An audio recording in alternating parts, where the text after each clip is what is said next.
प्रेम से बोलिए देवादिदेव महादेव की जय। गौरी पुत्र श्री महागणेश की जय। वक्रतुंड महाकाय सूर्यकोटि संप्रभा निर्विघ्न कुरु मे देव सर्वकार्येषु सर्वदा।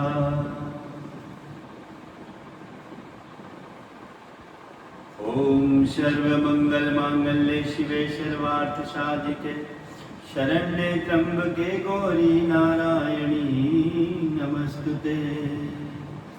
ओम जयंती मंगला काली भद्रकाली कपालिनी दुर्गा क्षमा शिवा धात्री स्वाहा स्वधा नमस्तुते। नमो देवे महादेवे शिवाय सततं नमः। नमः प्रकृत्यै भद्राय नीता प्रणताश्रिता। जय तम देवी चामुंडे जय भूतातिहारिणी। जय सर्वगते देवी कालरात्रि नमस्तुते। देवी प्रपुण्यते हरे प्रसीद प्रसीद माता जय कृष्ण प्रसीद विश्वेश्वरी देवी पायन्तमीश्वरी देवी चराचरस्य कर चरणं काम विविध अपराधं क्षमेश मां त्राहि मां शरणागतं। जगज्जननी जगदम्बे मां भवानी की जय। देवादिदेव महादेव की जय। गौरी पुत्र गणेश की जय। संकट मोचन भगवान की जय। समस्त देवी देवता की जय। जय जय शिव शंभो। जय जय शिव शंभो। जय जय शिव शंभो।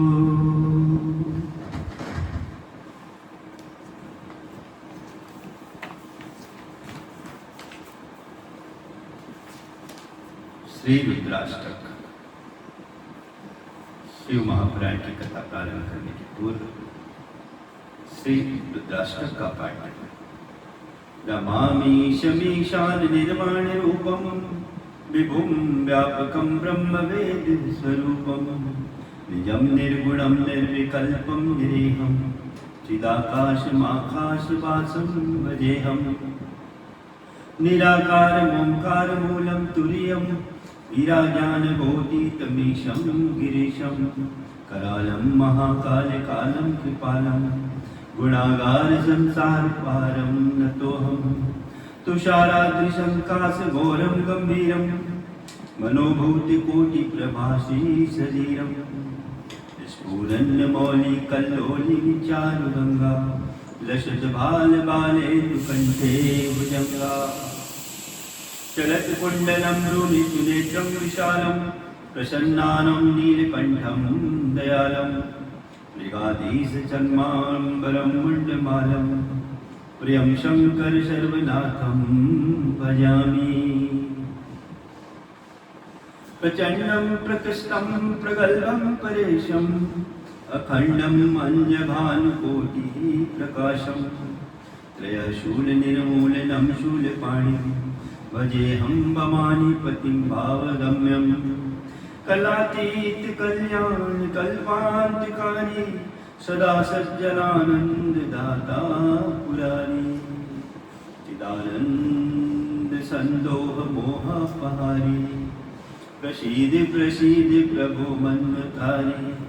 न यावद् उमानाथ पादारविन्दं भजन्ति लोके परिवानराणं न तावत् सुखं शान्ति सन्तापनाशं प्रसीदं प्रभो सर्वभूतादिवासं। न जानामि योगं जपं दैव पूजां न तोऽहं सदा सर्वदा शम्भो तुभ्यं। जराजन्म दुःखोद्यतातप्यमानं प्रभो पाहि मापन्नमामीषु शम्भो। रुद्राष्टकमिदं प्रोक्तं विप्रेण हर्षोत्तोषे ये पठन्ति नरा भक्त्या तेषां शम्भो प्रसीदति।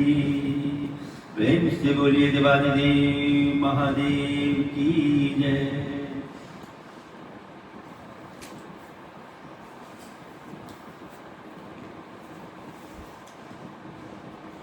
मेरे बाबा शिव शंभू के चरणों में प्रणाम करते हुए, माँ गौरी के चरणों में प्रणाम करते हुए, श्री महागणेश श्री चरणों को प्रणाम करते हुए शिव महापुराण की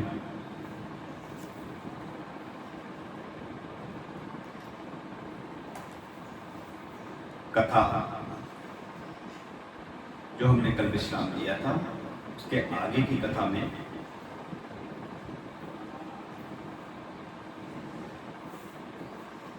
गौतम महामुनि के प्रभाव का प्रसंग आता है।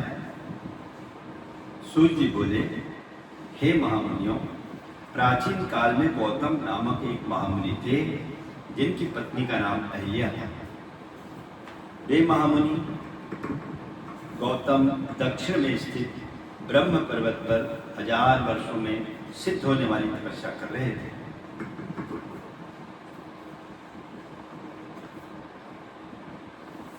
उस समय लगभग 100 वर्षों से वर्षा नहीं हुई थी, जिससे सूखा पड़ा हुआ था। पीने के लिए जल भी उपलब्ध नहीं था। सारे वृक्ष पौधे आदि सभी वनस्पतियां सूख चुकी थी। उस समय आए इस संकट से मुक्ति दिलाने हेतु बहुत से ऋषि मुनियों ने समाधि ले ली थी। तब गौतम ऋषि ने इस वर्षा के संकट को दूर करने हेतु, वर्षा के देव वरुण को प्रसन्न करने हेतु उनकी तपस्या करनी आरंभ की। गौतम ऋषि ने 6 महीने तक वरुण देव की घोर तपस्या की, जिससे वरुण देवता प्रसन्न हुए और उन्होंने गौतम ऋषि को साक्षात दर्शन दिए। वरुण देव बोले, हे गौतम ऋषि, मैं आपकी उत्तम भक्ति भावना से की गई तपस्या से बहुत संतुष्ट हुआ। मांगो, क्या वर मांगना चाहते हो? तब वरुण देव का प्रश्न सुनकर महर्षि गौतम बोले, हे वरुण देव, आप तो सर्वज्ञाता हैं। भगवान, आप जानते ही हैं कि वर्षा न होने के कारण संसार के सभी चराचर प्राणी व्याकुल हैं। इसलिए सबकी परेशानियों एवं दुखों को दूर करने के लिए मैं चाहता हूं कि वर्षा हो जाए। महर्षि गौतम के वर को सुनकर वरुण देव बोले, मैं तो इस जगत के ईश्वर कल्याणकारी भगवान शिव के अधीन हूँ और उन्हीं की आज्ञा और प्रेरणा के फलस्वरूप कार्य करता हूँ। इसलिए इस वरदान को तो सर्वेश्वर शिव ही दे सकते हैं। बता, आप मुझसे कुछ और मांग लें। तब महर्षि गौतम बोले, प्रभु, आप मुझे जल दान दीजिए। इससे बड़ा और कोई पुण्य नहीं है और इसे कोई नष्ट भी नहीं कर सकता। तब गौतम जी की विनती को स्वीकार करते हुए वरुण देव जी बोले, आप एक गड्ढा खोदें, मैं उसे जल से भर दूंगा और उस गड्ढे का जल कभी भी खाली नहीं होगा। इसके लिए तुम्हारा नाम भी संसार में प्रसिद्ध हो जाएगा। वरुण देव की आज्ञा मानते हुए महर्षि गौतम ने तुरंत 1 हाथ लंबा और चौड़ा गड्ढा खोद दिया। तब वरुण देव ने उसे जल से भर दिया और महर्षि गौतम से बोले, हे महामुनि, इस स्थान पर किए गए सभी कर्म, दान, हवन, देव पूजन, तपस्या, पितृश्राद्ध आदि सब सफल होंगे। यह कहकर वरुण देव अंतर्ध्यान हो गए। तब गौतम ऋषि बहुत प्रसन्न हुए और सबके संकटों को उन्होंने दूर कर दिया। इसलिए कहते हैं कि संकट के समय बड़ों की शरण में जाने से दुखों से मुक्ति मिलती है। इस प्रकार महर्षि गौतम इच्छित वर पाकर खुश हो एवं स्नान आदि नित्य कर्मों से निवृत्त होकर जौ आदि अन्न पैदा करने लगे।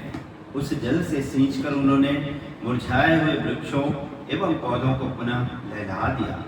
इस स्थान को छोड़कर गए सभी जीव पुनः लौट आए। महर्षि गौतम की परम कृपा से यह स्थान रिद्धि सिद्धियों से युक्त एवं सभी मनुष्यों के लिए कल्याणकारी और सुखदायक हुआ। आगे की कथा में महर्षि गौतम को बहुहत्या का दोष लगने का प्रसंग आता है। सूर्य जी बोले, हे मुनियों, एक बार की बात है, महर्षि गौतम ने अपने शिष्यों के कमंडल में जल लाने के लिए भेजा। जब शिष्य जल लेने उस गड्ढे पर गए तो उस समय वहां कुछ ऋषि पत्नियां जल भरने आई हुई थी। उन्होंने गौतम ऋषि के शिष्यों को डांट कर बिना जल दिए ही वहां से भगा दिया। आश्रम जाकर शिष्यों ने सारी बातें गुरु पत्नी देवी अहिल्या को बता दी। तब देवी अहिल्या स्वयं जल भरने गई और जल लाकर अपने पति को दिया। उस दिन से स्वयं अहिल्या ही जल लेने जाने लगी। एक दिन अन्य ऋषि पत्नियों ने जानबूझकर अहिल्या से लड़ना आरंभ कर दिया और अपने घर आकर अपने पतियों से अहिल्या की छोटी शिकायत कर दी कि वह हमें जल भरने देने से मना करती हैं और कहती हैं यह जल तो मेरे पति को वरदान स्वरूप वरुण देव से प्राप्त हुआ है। अपनी पत्नियों की बातें सुनकर ऋषियों को बहुत क्रोध आया। गौतम ऋषि को सबक सिखाने के लिए अन्य ऋषियों ने गणपति की आराधना आरंभ कर दी। उनके पूजन से प्रसन्न होकर गणपति प्रकट हुए और वर देने के लिए कहने लगे। तब ऋषि बोले, हे विघ्न विनाशक गणपति, हम चाहते हैं कि गौतम ऋषि यहाँ से आश्रम छोड़कर किसी दूसरे स्थान पर चले जाएं।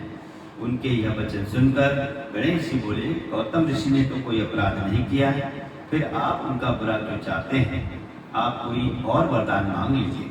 परंतु जब ऋषि नहीं माने तो उनका इच्छित वरदान देकर गणेश जी वहां से अंतर्ध्यान हो गए। गणेश जी ने अपना दिया वरदान सिद्ध करने के लिए एक गाय का रूप धारण किया और गौतम जी द्वारा लगाए गए जौ खाने उनके खेत में चली गई। जब महर्षि गौतम ने देखा कि वह गाय उनका खेत नष्ट कर रही है तो स्वयं एक तिनका हाथ में लेकर उसे बाहर निकालने लगे। उस तिनके से पीड़ित होकर गाय धरती पर गिरी और मर गई। गाय को मरा जानकर गौतम ऋषि बहुत दुखी हुए। वे अपनी पत्नी से कहने लगे कि शायद मुझसे कोई भारी भूल हो गई है, जिसके कारण मेरे आराध्य भगवान शिव मुझसे नाराज हो गए हैं और मुझ पर गौ हत्या का पाप लग गया है। उसी समय वहां अन्य ऋषि भी आ गए जो गौतम ऋषि से बैर रखते थे। उन्होंने महर्षि गौतम और उनकी पत्नी और शिष्यों को भला बुरा कहकर वहां से निकल जाने को मजबूर किया। तो वे सब उस स्थान को छोड़कर वहां से चलने लगे। उन्होंने उन ऋषियों से पूछा कि मेरे द्वारा की गई इस गौ हत्या का क्या प्रायश्चित होगा? तब वे ऋषि बोले, पतित पावनी गंगा में स्नान करने से मनुष्य के सारे पाप धुल जाते हैं, इसलिए अपने द्वारा की गई गौ हत्या के प्रायश्चित से मुक्त होने के लिए आप गंगा जी को प्रकट कर उसमें स्नान करें, भगवान शिव के पार्थिव लिंग की स्थापना कर उसका भक्ति पूर्वक विधि विधान से पूजन करें, तभी आप इस महापाप से मुक्ति पा सकेंगे। अन्य ऋषियों से पश्चाताप का मार्ग पूछकर गौतम ऋषि अपनी पत्नी और शिष्यों को साथ लेकर वहां से दूर चले गए। सूर्य जी बोले, हे ऋषि गणों, महर्षि गौतम देवी अहिल्या एवं अपने अन्य शिष्यों को साथ लेकर किसी अन्य जगह पर आश्रम बनाकर रहने लगे। सर्वप्रथम गौतम ऋषि ने ब्रह्मगिरि पर्वत की परिक्रमा की, फिर भगवान शिव के पार्थिव लिंग की स्थापना कर उसका पूजन करने लगे। पति पत्नी की उत्तम आराधना से और भक्ति भाव से प्रसन्न होकर भगवान शिव ने उन्हें साक्षात दर्शन दिए। प्रेम से बोले, भक्तवत्सल भगवान की जय। अपने आराध्य को अपने सामने पाकर गौतम ऋषि व अहिल्या बहुत प्रसन्न हुए।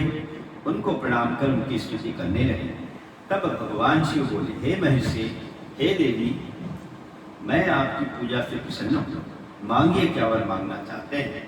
भगवान शिव के वचन सुनकर ऋषि गौतम बोले, हे प्रभु, हे भक्तवत्सल भगवान, मुझ पर कृपा करके मुझे गौ हत्या के पाप से बचा लीजिए। तब शिव जी बोले, आपसे कोई अपराध नहीं हुआ है। भगवान तो सबके मन की बात जानते हैं। उन्होंने कहा कि ऋषि, आपसे कोई अपराध नहीं हुआ, वह सब तो उन दुष्ट दुराचारियों द्वारा रची गई माया थी, आप तो निर्दोष हैं। यह सुनकर महर्षि के सारे दुख दूर हो गए। तब उन्होंने शिव जी से कहा कि भगवान, मुझ पर कृपा करके पतित पावनी गंगा जी को यहाँ प्रकट करें, जिससे सभी प्राणियों का कल्याण हो सके। गौतम ऋषि की प्रार्थना सुनकर शिव जी ने उन्हें गंगा जल दिया और वही गंगा जल से गंगा जी का स्त्री रूप बन गया। तब गौतम जी ने उन्हें प्रणाम कर उनकी स्तुति की। गौतम ऋषि बोले, हे मातेश्वरी, हे पतित पावनी गंगे, मैं आपको प्रणाम करता हूँ। आप अपने पापों का खंडन करने वाली एवं अपनी शरण में आए भक्तों को मुक्ति देने वाली हैं। मैं हाथ जोड़े आपकी शरण में आया हूँ। आप मेरे पापों को नष्ट करके मुझे नरक में जाने से बचा लें। तब उनकी स्तुति से प्रसन्न होकर गंगा जी ने उनके पापों को अपने निर्मल जल से धो दिया।